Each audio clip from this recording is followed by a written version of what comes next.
రామ్మోహన్ గారు, చూస్తున్నాం భక్తుల ఆవేదన అయితే స్పష్టంగా కనిపిస్తుంది. రాజకీయం పూర్తిగా చొరబడింది, రాజకీయమే అక్కడ రాజ్యమేలుతుంది. అండ్ హిందువుల నుంచి ఇంకొక టాక్ కూడా వినిపిస్తుంది. దేవాదాయ శాఖ అంటూ ఉంటారు, ఆ దేవాదాయ శాఖలో ఆదాయాన్ని కొల్లగొడుతూ ఉన్నారు. మా దేవాలయాలపై వచ్చే ఆదాయాన్ని కొల్లగొట్టడానికి ఈ దేవాదాయ శాఖ ఉందన్న విమర్శ కూడా వినిపిస్తుంది. సో ఎలా చూస్తున్నారు సార్ ఈ అంశాన్ని, ఏం చెప్పదలుచుకున్నారు? మాస్టర్ గారు, ఇప్పుడు దాకా చూస్తున్నాం కదా, మీరు పాపం వేణుగోపాల్ గారిని ఎన్ని ఇరుకునే ప్రశ్నలు వేసినా వారు ఏం చెప్పలేదు. ఎందుకంటే వారికి చాలా గౌరవం నాకు. ఎందుకంటే వారి చేతిలో కూడా లేదు కదా, కోర్టు ఏం వివరణ ఇవ్వలేదు. వారు ఏం చెప్తారు? ఇప్పటికి చాలా వివాదాల్లో గత ప్రభుత్వం ఏదైనా చేసింది అనుకుంటే వెంటనే అదిగో తోకంటే ఇదిగో పులి అని అందరూ మాట్లాడేవాళ్ళు. స్పష్టంగా వేణుగోపాల్ గారితో సహా. ఇప్పుడు ఇది కనుక గత ప్రభుత్వంలో జరిగి ఉంటే ఇప్పటికల్లా పెద్ద పెద్ద ఎత్తున వివాదాలకు ఆస్కారం అయ్యేది. ఇప్పుడు ఈ ప్రభుత్వం ఉంది, దాదాపు రెండు సంవత్సరాలు కావస్తుంది ఈ ప్రభుత్వం వచ్చి, రేపు జూన్ వస్తే 2 సంవత్సరాలు. అటువంటిది ఇవాళ ఈ తెలుగుదేశం ప్రభుత్వంలో జరుగుతున్న పొరపాట్ల గురించి వాళ్ళు బయట పెడుతున్నారు. ఎక్కువ ప్రభుత్వంలో అంతకుముందు ఉన్న పొరపాట్ల గురించి వీళ్ళు బయట పెడుతున్నారు. అందుకనే కదా పవన్ కళ్యాణ్ గారు అన్న స్పందించాలంటే గతంలో జరిగిన పొరపాటు కనుక అడ్డగోలుగా అంటే మనకు జంతువులు కొవ్వు అంటే కాదు పంది కొవ్వే కలిసిందని మాట్లాడే సందర్భం చూసాను. వారి మీద చాలా గౌరవం పవన్ కళ్యాణ్ గారు. వాళ్ళకి గేమ్ చేంజర్ గా ఉంది. వాళ్ళ పార్టీ అధికారంలోకి వచ్చిందంటే వారి చేయగానే వచ్చింది, అది వేరు. కానీ ఏమైతుందంటే ఇప్పుడు మీరు దర్శన్ భార్య గురించి మాట్లాడుతుంటే ఆ కులం ఏ మతంలో ఉన్నారని తెలుసుకోవడానికి ఇది చిదంబర రహస్యం కాదు కదా అంటున్నాను నేను. అదే నా ప్రశ్న కూడా అదే సార్, చిదంబర రహస్యం కాదు. ఆ మొత్తం జరుగుతుంది ఏంటంటే, సరే కర్ణాటక ప్రభుత్వం నుంచి మనం ఏం చేస్తామంటే మొత్తం ఆంధ్రప్రదేశ్ రాష్ట్ర ప్రభుత్వం కాకుండా అక్కడి నుంచి ఆంధ్రప్రదేశ్ ప్రజల తరఫునే కాకుండా భక్తులు దేశమంతా ఉన్నారు కనుక కర్ణాటక కొంత కోట ఉంది, తెలంగాణ కొంత కోట ఉన్నది. రాష్ట్రాలు విడిపోయిన తర్వాత గతంలో ఉన్నమాడి ఆంధ్రప్రదేశ్ లో తెలంగాణ వేరే కోట లేదు. అట్లానే మీరు మహారాష్ట్ర కొంత కోట ఉంది. దేశంలో ఇతర రాష్ట్రాలు గుజరాత్ నుంచి కూడా ఒక భక్తుడు 3 సార్లు ఎన్నిక అదే అంటున్నాను కదా. వీళ్ళు నెయ్యి కల్తీ వివాదం తీసుకొస్తే ఆ భక్తుడు అయోధ్య రామ మందిరానికి కూడా శంకుస్థాపనప్పుడు ప్రారంభోత్సవం 1,00,000 లడ్డూలు సప్లై చేసినంటే ఆ 1,00,000 లడ్డూలు మొత్తం కల్తీ అని మాట్లాడే సందర్భాలు ఉన్నాయి. చివరికి ఏం జరిగింది? ఆ భక్తుడే మొత్తం అసలు నెయ్యి అంతా వారే సప్లై చేశారు. అక్కడ ఏం జరగలేదు తర్వాత తెలిసింది కదా. నేను 3 సార్లు ఏ ప్రభుత్వం మారిన 3 సార్లు ఒక ట్రస్ట్ బోర్డు మెంబర్ ఒకరే నియామకం అవుతున్నారంటే మనకు అర్థం చేసుకోవచ్చు కదా. వాళ్ళు బీజేపీ సంబంధించిన గుజరాతీ నుంచి. అందుకని ఏమంటారు అంటే ఇక్కడ దర్శన్ గురించి చెప్పాలంటే ఆయన ఏ మతం అనే సంగతి లేదు. ఎవరైతే ట్రస్ట్ బోర్డు ఉన్నారు మెంబర్ గా ఉంటారో వారి మతం గురించి అడుగుతాం ఎవరైనా కూడా.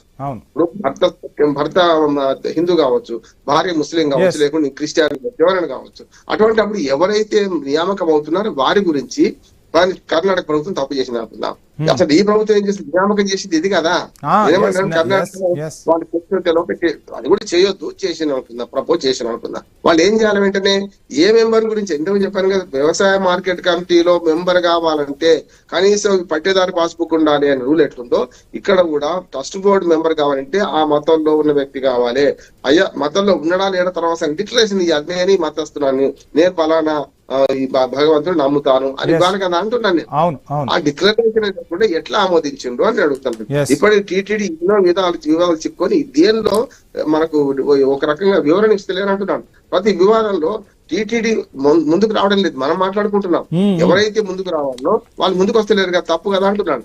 కనుక స్పష్టంగా వాళ్ళ ఫైల్ లేకపోతే టీటీడీ బోర్డు ఇప్పుడు నియామకం ఎవరు చేసిండ్రో లీగల్ సెక్షన్ ఉంటుంది, దానికి ఒక్కటి కాదని వంశీ. దానికి ప్రపోజ్ చేయాలంటే చాలా అంచెలు దాటి ఇక్కడ దాకా రావాలి. ఈ అంచెలను దాటే సందర్భంలో లీగల్ సెక్షన్ ఏం చేసింది? అది గవర్నమెంట్ ద్వారా జీవో రిలీజ్ అవుతుంది. జీవో రిలీజ్ చేసినప్పుడు గవర్నమెంట్ లో ఉన్న సెక్రటేరియట్ ఏం చేసిండ్రు? తప్పు కదా. అందుకనే దీన్ని కప్పిపుచ్చడానికి ఎన్నాని చెప్పవచ్చు. వెంటనే ఒక డిక్లరేషన్ ఉందా లేదా టీటీడీ సమాధానం చెప్పాలి, తర్వాత ప్రభుత్వం సమాధానం చెప్పాలి, ఈ కూటమి ప్రభుత్వం సమాధానం చెప్పాలి. నిజమే జరిగిందంటే వెంటనే ఆ మెంబర్ని తొలగించాలి, తప్పు ఒప్పుకోవాలి అంటున్నాను. నేను వేరే ఛానల్ పోవాల్సింది. వేణుగోపాల్ గారు మీరు మిగతా కంటిన్యూ చేయండి sir. Right sir. Thank you so much Rammohan గారు.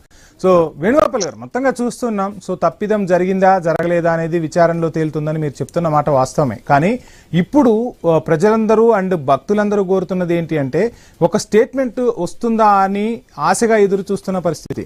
సో ఎంత టైం పట్టొచ్చు అంటారు? అసలు నిజంగా ప్రభుత్వం దీనిపై అసలు దృష్టి సారించిందా? ఇప్పటికైనా ఏం జరుగుతుంది అటు బోర్డు కానీ ఇటు ప్రభుత్వం కానీ? సార్, ఈరోజు రాష్ట్ర ప్రభుత్వము ఏదైతే కూటమి ప్రభుత్వము ఈరోజు సనాతన ధర్మం పైనే నిలబడింది కాబట్టి ఖచ్చితంగా ఒక స్టేట్మెంట్ అనేది ఈ రోజు రేపు వస్తుంది. ఇది అధికారుల ద్వారా వస్తుంది. ఎందుకంటే ప్రమాణ స్వీకారం చేసుకునేటప్పుడు నామినేషన్స్ తీసుకునేది అధికారులు. అధికారులు చూసి ఒక్కొక్కవేళ అది ఏదైనా రిజెక్ట్ అయ్యే పరిస్థితిలో ఉంటే రాష్ట్ర ప్రభుత్వానికి తెలియజేస్తారు, ఇది ఈ విధంగా ఉంది ప్రాబ్లము, మా చట్టాలు ఏదైతే టీటీడీ చట్టాల ద్వారా ఇది కరెక్ట్ కాదని చెప్తే దాన్ని ఏదైతే అప్పుడు నాయకులు కూడా మార్చడం జరుగుతుంది. కానీ అక్కడ ఉన్న ఈవో గాని అప్పుడున్న ఇది ప్రమాణ స్వీకారం చేయించిన వాళ్ళు ఖచ్చితంగా దాన్ని ఈరోజు తీసి నిర్ణయంతో వచ్చి మీడియా ముందు మాట్లాడడం కాదు, ఇది దేవుడికి సంబంధించింది, అదే విధంగా భారత ఇది సనాతన ధర్మం సంబంధించింది, భారత సంస్కృతికి సంప్రదాయాలకు సంబంధించిన విషయం కాబట్టి ఏదంటే అది మాట్లాడడం కాదు. వాళ్ళు ఏదైతే అన్యమతలు అయ్యి ఉండి ఇక్కడ హిందువులను కానీ ఇచ్చుంటే వాళ్ళపైన యాక్షన్ తీసుకుంటారు, లేదు అన్నమతలు ఇచ్చుంటే డిక్లరేషన్ తీసుకోకపోతే అధికారులపైన యాక్షన్ తీసుకుంటారు. ఇట్లా రకరకాల కోణాలు ఉన్నాయి కాబట్టి ఇది చూసుకునేసి ఖచ్చితంగా ఎక్కడ పొరపాటు జరిగిందో చూసి పొరపాటు చేసి కావాలి వాంటెడ్ గా చేశారా లేక తెలియక చేశారా చూసి దానిపై ఖచ్చితంగా చట్టపరంగా తీసుకోవాలి. మొత్తంగా ఈ విషయంపై అయితే ఈ విషయం పవన్ కళ్యాణ్ వరకు వెళ్ళిందంటారు. మీడియా అంతా చూస్తూ ఉంటారు కదా, మీడియా చూస్తూ ఉంటారు. అదే విధంగా ఈ రోజు ఈవో కానీ అదే కానీ ఏదైనా టీటీడీ పైన ఏ న్యూస్ వచ్చినా వాళ్ళు రియాక్ట్ అవ్వడము, వాళ్ళు రెస్పాండ్ అవ్వడము జరుగుతూ ఉంది కదా. వాళ్ళేమి ఇదే అవ్వలేదు. ప్రతిపక్షాలు ఈ రోజు టీటీడీ ఏదైతే వెంకటేశ్వరాన్ని దేవదేవుని అడ్డం పెట్టుకుని ఎన్నో రాజకీయాలు చేస్తున్నా కూడా ఓపిక సహనంతో కూటమి ప్రభుత్వము దానికి ఏదైతే వాళ్ళ ఓపిక సమాధానం చెప్తూ ఏదైతే చట్టపరంగా ఏ చర్యలు తీసుకోవాలో తీసుకుంటా ఉంది. ఈ మధ్య చూసి అంటే మనం ఇక్కడ ఇంకొక అంశం కూడా మాట్లాడుకోవాలి వేణుగోపాల్ గారు. సరే, ఒకవేళ ఏం జరిగింది అనేది ఏం జరగబోతుంది అనేది మనం మాట్లాడుకుందాం. మీరు అన్నట్టుగా విచారణ తర్వాత నిజానిజాలు బయటకు వస్తాయి. కానీ అసలు తిరుమల తిరుపతి దేవస్థానానికి సంబంధించి ఒక బోర్డు మెంబర్ని తీసుకోవాలి అంటే అసలు ఏ విధమైన విధి విధానాలు ఉంటాయి? ఆ బాయిలర్స్ అందరూ ఫాలో అవుతున్నారా, లేదంటే అవి ఉన్నా కానీ పక్కన పెట్టేశారా? ఇప్పుడు ఈ వ్యవహారం జరగడంతో మరొకసారి వాటన్నింటినీ మనం పునఃసమీక్ష